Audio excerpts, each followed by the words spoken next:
কলকাতার তৃতীয় দিনে আমরা অনেক কিছু শপিং করেছি। একই দোকান থেকে কি এমন শপিং করেছি যে আমাদের ৭০,০০০ টাকার বিল চলে আসলো। তারপরে আমরা ঘুরতে গিয়েছি খুবই সুন্দর একটা জায়গায়। সবকিছু নিয়ে আজকের ভিডিওটি। আসসালামু আলাইকুম, কেমন আছেন সবাই? আশা করছি যে যেখান থেকে আমাদের এই ভিডিওটি দেখছেন সবাই ভালো আছেন, সুস্থ আছেন। আলহামদুলিল্লাহ, আল্লাহর রহমতে আমরাও ভালো আছি। এই যে নতুন আরেকটি ভিডিও নিয়ে হাজির হয়ে গেলাম। এটা হচ্ছে আমাদের কলিকাতার তৃতীয় দিনে। তো রাতের বেলায় আমরা শপিং-টপিং করে এখানে এসেছি খাওয়ার জন্য। আসলে সবার খুবই বিধ্বস্ত অবস্থা। সারাদিন এত বেশি হাঁটা পড়ে, মানে এদিক সেদিক যাওয়া, তারপরে হচ্ছে শপিং, টুকিটাকি শপিং করা। তো অনেক বেশি হাঁটার পরে একটা বসার জায়গা দেখলে মনে হচ্ছে একটু বসি, পা দুটাকে একটু জিরিয়ে নিই, এমন অবস্থা। তো এখন মোটামুটি আমাদের শপিং শেষ, এটা রাতের দিকে আর কি। তো ভাবলাম এখানেই একবারে খেয়ে আমরা হোটেল রুমে যাবো আর কি। তো যাই হোক, এখানে প্রিয়াঙ্কা, রবিন গিয়ে হচ্ছে খাবার অর্ডার দিয়েছে। কোকটা দেখে তো একদম আত্মা জুড়ে গিয়েছে। মানে হচ্ছে এত গরমের ভিতরে এরকম বরফ দেওয়া কোক আর কি লাগে বলেন। তারপরেও সব ধরনের খাবার আমরা নিয়ে নিয়েছি, চিকেন ফ্রাই, রাইস, তারপরে মোমোগুলো কিন্তু অনেক বেশি মজা ছিল। আমি তো প্রথম ভাবছি যে খাবো না, তারপরে একটা প্লেটে নিয়েছে, মানে অর্ডার করেছে। পরে দেখলাম যে এত মজার ছিল। তো আমরা পরের দিনও একবার এসে এখানে খেয়েছি আর কি। তো এখানে আমাদের খাওয়া দাওয়ার পরে আবার ইকরাকে একটু খাওয়াই নিচ্ছিলাম। এর আগে আমি এখানে ইকরাকে বসিয়ে সুন্দর করে সেরেলাক খাইয়ে নিচ্ছিলাম। পরে এখানে মালাই কুলফি আনা হয়েছে, আর অনেক বেশি মজা ছিল মালাই কুলফিটা। আর পরে রসমলাই, ফালুদা এগুলো আবার অর্ডার করা হয়েছে। এই যে খাওয়া দাওয়া শেষ করে আমরা হোটেল রুমে চলে এসেছি। এখন হচ্ছে যা যা কিনেছি সারাদিন সবগুলো আবার হচ্ছে ঢুকিয়ে নিয়েছি লাকিজে। কারণ হচ্ছে নাহলে এলোমেলো হয়ে যাবে, কারণ লাকিজটা আমাদের রুমে নিয়ে যাব আর কি। তো যা যা কিনেছি তো সবগুলো এখন ঢুকিয়ে নিচ্ছি কোনো রকম। শুধু যাওয়ার আগের দিন ফাইনাল যে লাকিজ গোছানো, সেটা গোছানো লাগবে আর কি। তো যাই হোক, এই যে সব কিছু ঢুকিয়ে দিচ্ছে রবিন। আর তারপরে তো আমি আর বড় আপু চলে গেলাম উপরে, গিয়ে ঘুমালাম। এটা পরের দিন সকালবেলা ওই যে বুফেতে নাস্তা করতে যাচ্ছি, এই জিনিসটাই সবচেয়ে বিরক্ত লাগতো, কারণ সকাল সকাল উঠেই নাস্তা করতে যেতে হতো। কারণ আর সারাদিন এত বেশি মানে হাঁটাহাঁটি করি, রাতের বেলায় ঘুমালে মনে হয় না সকালে এত সকালে উঠতে পারবো, এরকম লাগে আর কি। তারপরেও জোর করে গিয়েই যে নাস্তাটা করতে হতো, না হলে দেখা যেত আবার নাস্তার জন্য হোটেলে দৌড়াদৌড়ি করা, সেটা আরেকটা ঝামেলা। তো এখানে যেহেতু আমরা বুফে পাচ্ছি, এখানে খাওয়াটাই সবচেয়ে ভালো। আর খাবার অনেক বেশি মজার। এখানে যতদিনই নাস্তা করেছি অনেক মজার মজার নাস্তা করেছি আর কি। এই জন্য কষ্ট করে হলেও সকালবেলা নাস্তাটা এখানে করার চেষ্টা করেছি। এই যে হোটেল রুমে চলে এসে আবার ৩ বোন রেডি হয়ে নিচ্ছি, আমরা একটু দূরে যাব। আজকে আমাদের শাড়ি শপিং করার মানে শাড়ি কিনবো আর কি। সেটার জন্য আমরা খাজানাতে চলে যাব। তো আমরা উবারে যাব, এই জন্য আমরা ৩ বোন একই রকম ড্রেস পরে নিয়েছি। এটা আসার আগে আমরা অনলাইন থেকে অর্ডার করেছি। এটার সাথে রাফারও আছে, ইকরারও আছে একই রকম। তো ইকরার হচ্ছে, ইকরারটা আনা হয়নি। আমরা যখন আবার ঢাকায় যাব তখন রাফার সাথে যখন পরবো তখন ইকরাকেও পরাবো আর কি। এই যে ৩ বোন রবিন আমরা সবাই উবার নিয়ে চলে এসেছি এখানে খাজানাতে। আমরা শাড়ি কিনবো। প্রথমে হচ্ছে আন্টির আর আম্মার জন্য, মানে রবিনের আম্মা আর আমার আম্মার জন্য শাড়ি কিনা হচ্ছে। রবিন যখনই কলকাতায় আসে তখনই ওর আম্মুর জন্য এরকম সুতির শাড়ি ১০-১৫টা করে একসাথে নিয়ে যায়। কারণ হচ্ছে আন্টি সবসময় কিন্তু সুতির শাড়িই পরে। আন্টি থ্রি পিসও পরে না, আর হচ্ছে মেক্সিও, মানে মেক্সি যে ওটাও পরে না। আন্টি সবসময় কিন্তু শাড়িই পরে। এজন্য রবিন একবার আসলে ১০-১৫টা করে নিয়ে যায় ওর আম্মুর জন্য। এবার আমার আম্মার জন্য প্রায় ১০টার মতো শাড়ি নিয়ে নিচ্ছে আর কি। তো ২ মায়ের জন্য প্রায় ২০-২৫টা শাড়ি নেওয়া হয়েছে এখান থেকে। তো আমরা ডিজাইনগুলো মানে যার যে কালার সেগুলো আলাদা আলাদা করে নিচ্ছি। তারপরে উপরে চলে আসলাম আমাদের নিজেদের শাড়ি কেনার জন্য। আর এখানে সব ধরনের শাড়ি আছে, সুতি শাড়ি, জর্জেট শাড়ি, খাদি শাড়ি, সব। আর খাদি শাড়িগুলো অনেক বেশি সুন্দর হয়। আর এগুলো হচ্ছে আমাদের বাংলাদেশে যে অনলাইন পেজ, সেখানে কিন্তু অনেক দাম দিয়ে বিক্রি করে। আর এখানে আমরা মোটামুটি রিজনেবল প্রাইসেই পেয়ে গিয়েছি। এই জন্য হচ্ছে অনেকগুলো শাড়ি নেওয়া হয়েছে। তখন আসলে বিলের কথা এত মাথায় আসে নাই যে এত বিল আসবে। তো যাই হোক, এখানে আপুও ৫-৬টা শাড়ি নিয়েছে, আমিও ৫টার মতো শাড়ি নিয়েছি, প্রিয়াঙ্কাও নিয়েছে ৫-৬টা। তো এরকম করে আমরা আবার লেহেঙ্গার এখানে চলে এসেছি। ওই যে বললাম, প্রিয়াঙ্কা যেটা পছন্দ হবে সেটা রবিন জোর করে হলেও কিনে দেবে। প্রিয়াঙ্কা যেটা একবার মুখ দিয়ে বাহির করবে রবিন সাথে সাথেই কিনে দেওয়ার চেষ্টা করে আর কি। কোন দিন যেন মানে প্রিয়াঙ্কা বলেছে সে লেহেঙ্গা পরতে ইচ্ছা করে। এখন হচ্ছে রবিন বলছিল এখান থেকে কিনো, এখান থেকে কিনো। তো যাই হোক, প্রিয়াঙ্কা দেখছিল। আসলে প্রিয়াঙ্কার খুব একটা কেনার ইচ্ছাও ছিল না, তারপরেও রবিন জোর করে কেনাচ্ছে আর কি। আমি আর প্রিয়াঙ্কা আবার বড় আপুকে মানে জোর করে রাফার জন্য একটা কিনিয়েছি, আর প্রিয়াঙ্কা ইকরার জন্য 2টা লেহেঙ্গা কিনেছে। ও গিফটের জন্য 3-4টা লেহেঙ্গা কিনেছে, ছোট ছোট আর কি, মেয়ে বাবুদের আর কি।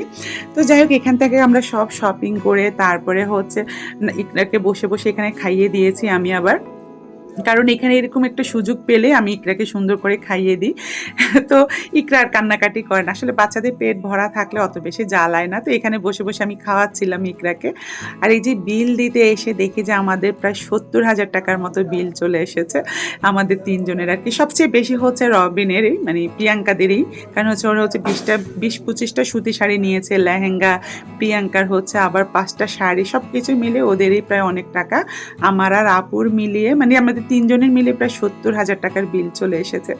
বিল দিয়ে তো একদমই মন খারাপ হয়ে গিয়েছে যে এত টাকার জিনিস কেন কিনেছি, না কিনলেই পারতাম। আসলে যখন জিনিস চোখের সামনে দেখি তখন মনে হচ্ছে নিয়ে নিই সব, যখন টাকা দেওয়ার সময় আসে তখন আর ভালো লাগে না, তখন মনে হলে যেগুলো ফেরত দিয়ে দিই, এরকমই আর কি। তো আমরা এরপরে চলে আসলাম দুপুরে খাওয়ার জন্য। আর ইকরা পাখিকে যেই দেখে সেই আদর করবে, আর সবাই ওকে কোলে নিয়ে নিয়ে আদর করে আর কি। মাশাআল্লাহ, সেও দেখি যে সবাই কোলে, যে হাত পাতে তার কোলে চলে যায়। তো এখানে আমরা খেয়ে নিচ্ছি, আর রবিন চলে গিয়েছে অন্য জায়গায়, অন্য ওর কী শপিং আছে সেগুলো করার জন্য। তারপরে আমি চলে আসলাম এখানে কাশ্মীরি শালের গোডাউনে। মানে এটা দেখে তো আমার একদমই অস্থির হয়ে গেছে, কতক্ষণ আব্বা আম্মার জন্য 2টা শাল কিনবো। অনেক দিন থেকে আম্মা ভালো একটা শালের কথা বলছিল আর কি। তো আমি এই যে কাশ্মীরি শালের গোডাউন, আর হচ্ছে ওনাদের কারখানা হচ্ছে উপরে, নিচে হচ্ছে গোডাউন, এটা দেখে আমি ঢুকলাম যে এখান থেকে শাল কিনবো। কিনে দেখে তো আমার এত বেশি ভালো লেগেছে সবগুলো শালে। তো আমি গিফটের জন্য আরও 3টা নিয়ে নিয়েছি আর কি, মোট 5টা শাল নিয়েছি এখান থেকে। আসলে এখন যেহেতু শীত না, তারপরেও হচ্ছে শালগুলো কিনা থাকলে শীতের সময় পরতে পারবে। আর এখন যেহেতু গরমের সিজন, মোটামুটি দেখলাম যে রিজনেবল প্রাইসে পাওয়া যাচ্ছে আর কি। আর যেহেতু গোডাউনে তো একটু সবসময় শপিং মলগুলো থেকে একটু দাম কমেই থাকে। তো যাই হোক, শালগুলো খুবই উন্নত মানের। আর এখান থেকেই নাকি ওনাদের পুরো কলকাতায় যায়, এই গোডাউন থেকে আর কি, অনেক বড়, বিশাল বড়। তো যাই হোক, ওগুলা কেনার পরে আমরা চলে আসলাম আবার চকলেট কেনার জন্য। বাচ্চারা তো আসার সময় বলে দিয়েছে যাতে বেশি করে চকলেট নিয়ে যাই, তো আমরা বাচ্চাদের জন্য চকলেট কিনতেই চলে আসলাম। আর এখন ইচ্ছা করলেও অনেক বেশি বেশি করে নিতে পারবো না, কারণ হচ্ছে অলরেডি আমাদের অনেক শপিং করা হয়ে গিয়েছে। তারপরেও আমরা অনেকগুলোই চকলেট কিনেছি, বড় আপু, আমি, প্রিয়াঙ্কা মিলে অনেক চকলেট কেনা হয়ে গিয়েছে। তো এখন আমরা যাব হোটেলে। তো ভাবলাম যে এখানে বসে একটু কিছু খাওয়া দাওয়া করবো। পরে দেখলাম যে ইকরা অনেক বেশি গরম লাগছিল আর একটু খ্যানখ্যানও করছিল, পরে আর এখানে বসলাম না। এটা হচ্ছে আমাদের মিরপুর 2-এ যে লাভ রোড, সেরকমই আর কি, অনেক লোকজন বসে খাচ্ছে আর কি। তো ভালো লাগছে, আর এখানে খাবারগুলোও ভালো ছিল। তারপরে আমরা এখন হোটেল রুমে চলে যাব। এখানে আর বসা হয়নি, কারণ হচ্ছে অনেক বেশি গরমও ছিল। এসেই হচ্ছে রবিন লাগেজ গোছাচ্ছিল, কারণ হচ্ছে ওদের যা যা কেনা হয়েছে সেগুলো সুন্দর মতো একবারেই হচ্ছে সুন্দর করে গুছিয়ে নিচ্ছিল আর কি, যাতে ঝামেলা না হয়। আসলে অনেক বেশি কেনাকাটা হয়ে গিয়েছে, আমরা যেরকম চিন্তা করে এসেছি তার মনে হয় 3 গুণ 4 গুণ বেশি কেনাকাটা হয়ে গিয়েছে। আসলে আমরা মেয়ে মানুষ যাই দেখি তাই ভালো লাগে, এরকম অবস্থা আর কি। তো এটা পরের দিন, আমরা আজকে শুধু ঘুরবো আর ঘুরবো, আজকে আমাদের কোনো কেনাকাটা নাই, সেরকম চিন্তা করে আমরা বের হয়ে গিয়েছি 11:30টার দিকে ঘোরার জন্য আর কি। আমরা আজকে যাব সাউথ সিটি মল। এটা অনেক বেশি সুন্দর একটা জায়গা, যাওয়ার আগে তো বুঝতে পারি নাই, যেহেতু আমি এর আগে আর আসি নাই। যাওয়ার পরে এত বেশি ভালো লেগেছে, মনে হচ্ছে যে সারাদিন এখানেই ঘুরতে থাকি, আর কোনো গরম নাই, কিচ্ছু নাই, এত বেশি ভালো লেগেছে। অনেকটা হচ্ছে আমাদের বাংলাদেশের যমুনা ফিউচার পার্কের মতো আর কি, সেরকমই লাগছিল আমার কাছে। তবে অনেক বেশি সুন্দর, এখানে সব নামি দামি ব্র্যান্ডের শোরুম, সেগুলোর ভিতরে ঢুকে সব কিছু দেখতে অনেক বেশি ভালো লেগেছে। তো আজকে মানে মানে এতদিন তো শপিং করতে করতে নাজেহাল অবস্থা হয়ে গিয়েছিল, আজকে খুব রিল্যাক্সে আমরা সবাই মিলে ঘুরেছি, ছবি তুলেছি, খাওয়া দাওয়া করেছি। তো পরে আবার একটা শোরুমে ঢুকে আমরা সবাই ধরা খেয়ে গিয়েছি। একটা শোরুমে ঢুকে দেখি যে এত মানে ডিসকাউন্ট চলছিল, প্রতিটা ড্রেসের উপরেই ডিসকাউন্ট চলছিল। আর ড্রেসগুলো এত বেশি সুন্দর ছিল যে না চাইতেও আমরা অনেকগুলো ড্রেস কিনে নিয়েছি। বড় আপু তো মা মেয়ে ম্যাচিং করে হচ্ছে 8-10টা ড্রেস কিনে নিয়েছে। আমি যেই মানুষ ওয়ান পিস পরি না, সেই মানুষও আমি 4-5টা কিনে নিয়েছি। মানে এত বেশি, মানে কাপড়ের কোয়ালিটি এত বেশি ভালো ছিল, আর কাপড় হিসাবে মানে ড্রেস হিসাবে দাম অনেক কম ছিল। তো প্রিয়াঙ্কাও নিয়েছে অনেকগুলো। তো যাই হোক এখানে এসেও ধরা খেলাম আর কি, কিছুই করার নেই। তারপরে কিনতে, কিনতে চিন্তা করেছি যে এগুলা বাংলাদেশে নিবো কিভাবে? আমাদের তো ওজন মনে হয় যে অনেক বেশি হয়ে যাবে। তারপরেও আল্লাহর নাম পড়ে কিনে নিয়েছি। এই যে ক্রক্সে ঢুকে ইকরার জন্য আবার রবিন এখান থেকে ক্রক্স কিনেছে। তো রবিন তো বইয়ের জন্য আর বাচ্চাদের জন্য যা পায় তাই পারলে সে কিনে নিয়ে যায়। সে পারলে পুরো কলকাতাই কিনে নিয়ে চলে যায় বাংলাদেশে, এমন অবস্থা আর কি। তো যাই হোক এই যে আমাদের মোটামুটি কেনাকাটা শেষ, আর এখানে ভিডিওগুলো করতে যে আমার এত ভালো লেগেছে, একসাথেই মনে হচ্ছে সব কিছু ভিডিও করা যাচ্ছে এরকম আর কি। তো এই যে আমাদের ইকরা পাখি এখনও তার মুড মাশাআল্লাহ অনেক ভালো আর কি। তো এইখানে তো একটু গরম নেই। তো এই যে এই জায়গা থেকে আমরা টপসগুলো কিনেছি আর কি, অনেক বেশি সুন্দর ছিল আর ম্যাচিং করে আর কি। প্রিয়া আপু যেমন রাফার সাইজেও পেয়ে গিয়েছে, আপু সাইজেও পেয়ে গিয়েছে, এরকম করে ম্যাচিং করে আপু অনেকগুলো নিয়ে নিয়েছে। আর আপু সবচেয়ে বেশি হচ্ছে আমাদের মধ্যে ও এরকম ওয়ান পিসগুলো পরে আর কি, যেহেতু সে অফিস করে আসলে এগুলাই সবচেয়ে আরামদায়ক, আর কাপড়ের কোয়ালিটিও সবচেয়ে অনেক বেশি ভালো ছিল।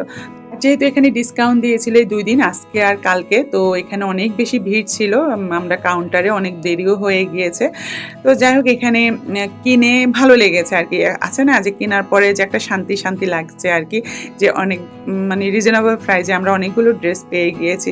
তো যাই হোক এখান থেকে হচ্ছে বের হওয়ার পরে আরেকটা শোরুম দেখে প্রিয়াঙ্কা আবার ঢুকলো সেইখানে।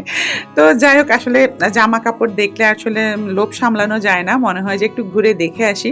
তো অনেক সময় দেখা যায় পছন্দ হলে কেনা হয়ে যায় এরকমই আর কি। তো আমরা এখন আবার খেতে চলে যাব। রবিন আবার এই যে ঘড়ির দোকানে মানে ঘড়ির শোরুমে ঢুকেছে, সে ঘড়ি দেখবে। রবিন সানগ্লাস, তারপর হচ্ছে ঘড়ি, এগুলা দেখলে সে আর নিজেকে সামলাতে পারে না। তো যাই হোক এই যে আমরা খেতে চলে আসছি একদম টপ ফ্লোরে। তো আমরা কেএফসিতে বসে এখন খেয়ে নিব আর ইকরাকে একটু খাওয়াবো। ইকরার হচ্ছে আমরা তো বাইরে আসলে মাশাআল্লাহ ও তো লক্ষ্মী থাকে, কারণ হচ্ছে ওকে আমরা মাঝে, মাঝে একটু বসে একটা ফাঁকে বসে আমরা ওকে খাইয়ে দেই। সেরেলাক বা দুধ, কোটা মানে ফিডারে করে দুধ এগুলো আমরা নিয়ে আসি সাথে করে। তখন খাইয়ে দিলে সে আবার মাশাআল্লাহ একদম শান্ত থাকে। আর হচ্ছে সুন্দর মতো ঘুমিয়েও যায়। মাঝে, মাঝে সে তো আমাদের কোলে ঘুমিয়ে সুন্দর করে আবার মানে রিল্যাক্স হয়ে ওঠে আর কি। এজন্য ওকে নিয়ে খুব একটা কষ্ট হয় না। তবে নাওয়াজকে যদি আমি নিয়ে আসতাম অনেক বেশি কষ্ট হতো, কারণ হচ্ছে নাওয়াজকে না রাখা যেত কোলে, না ও হাঁটতো, অনেক বেশি কষ্ট হতো। এখন মনে হচ্ছে যে নাওয়াজকে না এনে অনেক বেশি ভালো কাজ করেছি আর কি। তো যাই হোক এখানে প্রিয়াঙ্কা আর রবিন গিয়েছে খাবার অর্ডার করতে, আর আমি আর আপু তারপর হচ্ছেন ইকরা বসে বসে একটু ঢং করছিলাম, আমরা একটু ভিডিও করে নিচ্ছিলাম। আমার মাটার মুড অনেক বেশি ভালো ছিল, একটু আগেই সে ঘুম থেকে উঠেছে, তো মুড ভালো ছিল আর কি। এই ঘুরতে ঘুরতেই আমরা ৩ বোন আবার সিদ্ধান্ত নিলাম আমরা হোটেল রুমে যখন যাব তারপরে একটু রেস্ট নিয়ে আমরা আবার নিউ মার্কেট এটি একটু ঘুরবো, কারণ হচ্ছে আপু অ্যান্টিকের কিছু গহনা এখনও নাকি আপুর কেনার বাকি আছে। আর আমিও চিন্তা করলাম যদি পেয়ে যাই টুকিটাকি কিছু আবারও মানে ঘুরবো ৩ বোনে, যেহেতু আর বড় শপিং করার কোনো কিছু নেই, আমরা একটু ঘুরবো ঘাড়বো, পছন্দ হলে মানে হালকা ওজনের কিছু যদি পছন্দ হয় সেটা কিনে নেব আর কি। তো যাই হোক এই যে আমাদের এদিকে খাবার চলে আসলো, রাইস নেওয়া হয়েছে, French fry, chicken fry, burger, এগুলোই হচ্ছে খাবার অর্ডার দিয়েছি। তো এই যে বাবুকে আবার খাইয়ে দিই, আমরা এখন চলে যাব আর কি। তো যাওয়ার আগে ভাবলাম ওকে একটু খাইয়ে নিই, তাহলে আবার হোটেলে যেতে যেতে দেরি হয়ে যাবে। তো আমরা যেখান থেকে এসেছি এখান থেকে আসতে আসতে প্রায় ১.৫ ঘন্টার মতো লেগেছে, তো যেতেও ঠিক এরকমই লাগবে। তো এই তো আজকে এই পর্যন্ত, সবাই ভালো থাকবেন, আল্লাহ হাফেজ।